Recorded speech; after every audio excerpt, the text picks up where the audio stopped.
TV 910ಗೆ ಸ್ವಾಗತ. ನಾನು ಅಸ್ಫಿಯಾ. ನೀವು ಇನ್ನು ನಮ್ಮ ಚಾನೆಲ್ಗೆ ಸಬ್ಸ್ಕ್ರೈಬ್ ಆಗಿಲ್ಲ ಅಂದ್ರೆ ಈಗಲೇ ಸಬ್ಸ್ಕ್ರೈಬ್ ಆಗಿ ಪಕ್ಕದಲ್ಲೇ ಇರುವ ಬೆಲ್ ಐಕನ್ ಕ್ಲಿಕ್ ಮಾಡಿ, ಲೈಕ್ ಮಾಡಿ, ಶೇರ್ ಮಾಡಿ. ಆದಿ ಆದರ್ಶ ಗ್ರಾಮ ಯೋಜನೆಯಡಿ ವಿವಿಧ ಕಾಮಗಾರಿಗಳಿಗೆ ಭೂಮಿ ಪೂಜೆ.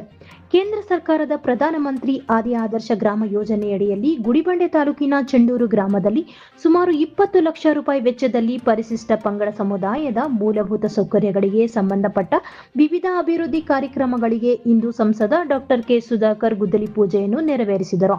ಈ ವೇಳೆ ಸಂಸದ ಡಾಕ್ಟರ್ ಕೆ ಸುಧಾಕರ್ ಮಾತನಾಡಿ, ಕೇವಲ ಭಾಷಣಗಳಿಗೆ ಮಾತ್ರ ಸೀಮಿತವಾಗಿದ್ದ ಪರಿಶಿಷ್ಟ ಪಂಗಡಗಳ ಅಭಿವೃದ್ಧಿ ಪ್ರಧಾನಿ ನರೇಂದ್ರ ಮೋದಿ ಅವರ ನೇತೃತ್ವದ ಎನ್ಡಿಎ ಸರ್ಕಾರ ಬಂದ ಮೇಲೆ ನಿಜವಾಗಿಯೂ ಸಾಕಾರವಾಗುತ್ತಿದೆ.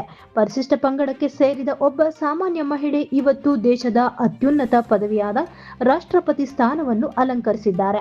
ಸ್ವಚ್ಛ ಭಾರತ್ ಯೋಜನೆಯಡಿ ಶೌಚಾಲಯ, ಉಜ್ವಲ ಯೋಜನೆಯಡಿ ಅಡುಗೆ ಸಿಲಿಂಡರ್, ಜನಧನ್ ಮೂಲಕ ಬ್ಯಾಂಕ್ ಖಾತೆ, ಹೀಗೆ ಇವತ್ತು ಪರಿಶಿಷ್ಟ ಪಂಗಡದ ಮಹಿಳೆಯರು ಗೌರವದಿಂದ ಬದುಕುತ್ತಿದ್ದಾರೆ.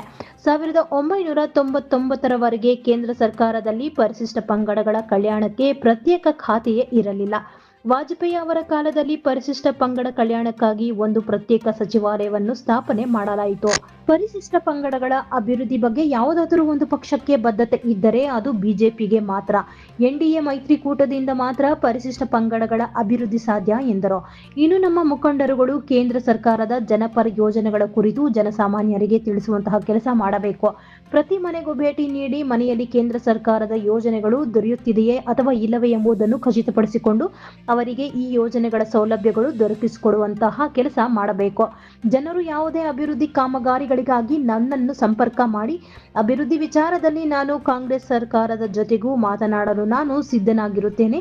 ಅಭಿವೃದ್ಧಿ ವಿಚಾರದಲ್ಲಿ ಎಂದಿಗೂ ರಾಜಕಾರಣ ಮಾಡೋಲ್ಲ ಎಂದರು. ಈ ಸಮಯದಲ್ಲಿ ರಾಜ್ಯ ಒಕ್ಕಲಿಗ ಸಂಘದ ಪ್ರಧಾನ ಕಾರ್ಯದರ್ಶಿ ಕೋನಪರೆಡ್ಡಿ, ಮುಖಂಡ ಹರಿನಾಥ್ ರೆಡ್ಡಿ ಮಾತನಾಡಿದರು. ಈ ಸಮಯದಲ್ಲಿ ಮುಖಂಡರಾದ ಕೇಶವರೆಡ್ಡಿ, ಚಂದ್ರು, ಮದ್ದಿರೆಡ್ಡಿ, ಬೈರಾರೆಡ್ಡಿ, ರಾಮಾಂಜಿ, ಚನ್ನಕೃಷ್ಣ ರೆಡ್ಡಿ ಸೇರಿದಂತೆ ಹಲವರು ಹಾಜರಾಗಿದ್ರು. ಈ ವರದಿ ಮೊಹಮ್ಮದ್ ನಾಸೀರ್, ಗುಡಿಬಂಡೆ. ಪಂಗಡದ ವ್ಯಕ್ತಿಯನ್ನ ಇವತ್ತು ರಾಷ್ಟ್ರಕ್ಕೆ ಪರಿಚಯ ಮಾಡಿಕೊಡುವಂತಹ ಉನ್ನತ ಗೌರವವನ್ನು ಕೊಡುವಂತಹ ಒಂದು ಕೆಲಸ ಮಾಡಿದ್ದಾರೆ. ಇಲ್ಲಿ 77 ವರ್ಷದಲ್ಲಿ ಹೇಳ್ತಾ ಇದ್ರು ಮಾನ್ಯ ಕೋನಪರೆಡ್ಡಿಯವರು, ಸರಿಯಾಗಿ ಹೇಳಿದ್ರು 77 ವರ್ಷ ಆಯ್ತು. ಇಂತ ಒಂದು ಒಳ್ಳೆ ಪುಣ್ಯದ ಕೆಲಸ ಮಾಡಿದ್ದಾರೆ.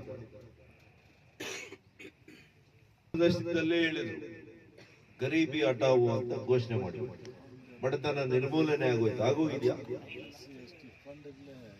ಮಾನ್ಯ ಮೋದಿ ಅವರು ಬರೋವರೆಗೂ ಕಳೆದ 10 ವರ್ಷಗಳಲ್ಲಿ ಇವತ್ತು ನಮ್ಮ ದೇಶ ಯಾವ ರೀತಿ ಇವತ್ತು ಚಲಿಸ್ತಾ ಇದೆ, ವಿಶ್ವದಲ್ಲಿ ಇವತ್ತು ನಮ್ಗೆ ಮಾನ್ಯತೆ ಸಿಗ್ತಾ ಇದೆ. ನೀವು ಯಾವುದೇ ದೇಶಕ್ಕೆ ಹೋಗಿ, ಭಾರತೀಯ ಅಂತಂದ್ರೆ ಮೊದಲು ಒಂದು ಕಾಲದಲ್ಲಿ ಅಸಡ್ಡೆಯಿಂದ ನೋಡ್ತಾ ಇದ್ರು ನಮ್ಮನ್ನು.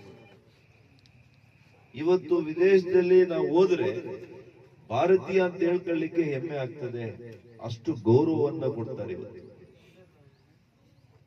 ಹಾಗಾಗಿ ಬಂಧುಗಳೇ, ಭಾರತಕ್ಕೆ ವಿಶ್ವದಲ್ಲಿಯೇ ಅಗ್ರಸ್ಥಾನ ಪ್ರಾಪ್ತಿ. ಮಹಾಮಾರಿಯ ಆಕ್ರಮಣ, ಜಾಗ್ರತೆ, ಆಧ್ಯಾತ್ಮ ಪಾಲಿಸಿದಲ್ಲಿ ಸೌಖ್ಯ. ಕಾಲಜ್ಞಾನಿ ಡಾಕ್ಟರ್ ಶರಣಬಸವ ಶ್ರೀಗಳು. ಮುಂದಿನ ದಿನಮಾನಗಳಲ್ಲಿ ನನ್ನ ಹೆಮ್ಮೆಯ ಭಾರತ ಸರ್ವತೋಮುಖ ಅಭಿವೃದ್ಧಿ ಹೊಂದಲಿದೆ ಮತ್ತು ವಿಶ್ವದಲ್ಲಿಯೇ ಅಗ್ರಸ್ಥಾನ ಹೊಂದಲಿದೆ ಎಂದು ಕಾಲಜ್ಞಾನಿ ಡಾಕ್ಟರ್ ಶರಣಬಸವ ಸ್ವಾಮೀಜಿಗಳು ಭವಿಷ್ಯ ನುಡಿದಿದ್ದಾರೆ. ಅವರು ಗಜೇಂದ್ರಗಢದ ತಳ್ಳಿಯಾಳ ಸಂಸ್ಥಾನದ ಕೋಡಿಮಠದ ಕಾಲಜ್ಞಾನ ಬ್ರಹ್ಮ ಶಿವಯೋಗಿಗಳು ಎಂದು ಕಲ್ಯಾಣ ಕರ್ನಾಟಕದಾದ್ಯಂತ ಪ್ರಖ್ಯಾತಿ ಹೊಂದಿದ್ದಾರೆ. ಅವರು ಜನವರಿ 5ರಂದು ತಾಲೂಕಿನ ಮೊರಬ ಗ್ರಾಮದಲ್ಲಿ ಶ್ರೀ ವೀರಭದ್ರೇಶ್ವರ ಜಾತ್ರೆ ಪ್ರಯುಕ್ತ ಹೆಡ್ಗಾಳು ಬಣಕಾರ ಮೂಗಪ್ಪರವರ ನೇತೃತ್ವದಲ್ಲಿ ಕಲಾಭಾರತಿ ಕಲಾ ಸಂಘ ಆಯೋಜಿಸಲಾಗಿದ್ದ ರಕ್ತರಾತ್ರಿ ನಾಟಕ ಪ್ರದರ್ಶನ ಕಾರ್ಯಕ್ರಮದಲ್ಲಿ ದಿವ್ಯ ಸಾನ್ನಿಧ್ಯ ವಹಿಸಿ ಭವಿಷ್ಯವಾಣಿಗಳೊಂದಿಗೆ ಆಶೀರ್ವಚನ ನೀಡಿ ಮಾತನಾಡಿದರು. ಊರುಗಳಿಗೆ ಬೇಲಿ ಹಾಕೋ ಕಾಲ ಹತ್ತಿರ ಬಂದಿದೆ. ವಿಶ್ವ ಬೆಚ್ಚಿ ಬೀಳೋ ಕಾಯಿಲೆಗಳು ಹುಟ್ಟುಕೊಳ್ಳುತ್ತವೆ. ಮಹಾಯುದ್ಧಗಳು ಜರುಗಲಿವೆ. ಆದರೆ ಅದರಿಂದ ದೇಶಕ್ಕೆ ಕೇಡಿಲ್ಲ. ಯುದ್ಧ ತಡೆಯುವ ಪ್ರಯತ್ನದ ಮಧ್ಯಸ್ಥಿಕೆ ವಹಿಸುವ ಮಹತ್ವದ ಸ್ಥಾನ ಭಾರತ ದೇಶ ಹೊಂದಲಿದೆ. ಭಾರತ ವಿಶ್ವದಲ್ಲಿಯೇ ಸರ್ವತೋಮುಖ ಅಭಿವೃದ್ಧಿ ಹೊಂದಲಿದ್ದು ವಿಶ್ವದ ಅತ್ಯಂತ ಶ್ರೀಮಂತ ರಾಷ್ಟ್ರವಾಗಿ ಹೊರಹೊಮ್ಮಲಿದೆ ಎಂದರು.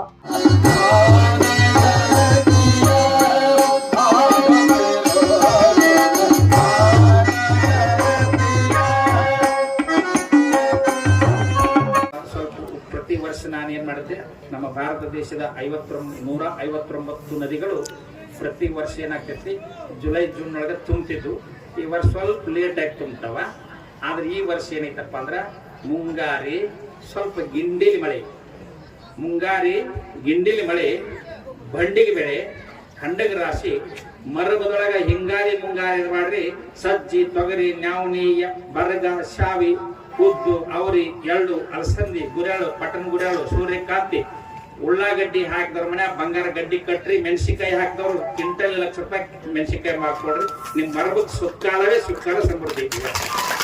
ಸಂಪೂರ್ಣ ಬೆಳೆಗಳ ಕರ್ನಾಟಕದ ಜಿಲ್ಲೆಯೊಳಗೆ ಕೆಲವು ಬರಗಾಲ ಬೀಳ್ತಾವ, ಆಗ ನಿಮ್ ಊರಿಗೆ ಬೀಳೋದನ್ನ ಬರ್ಕೊಡ್ತೀವಿ.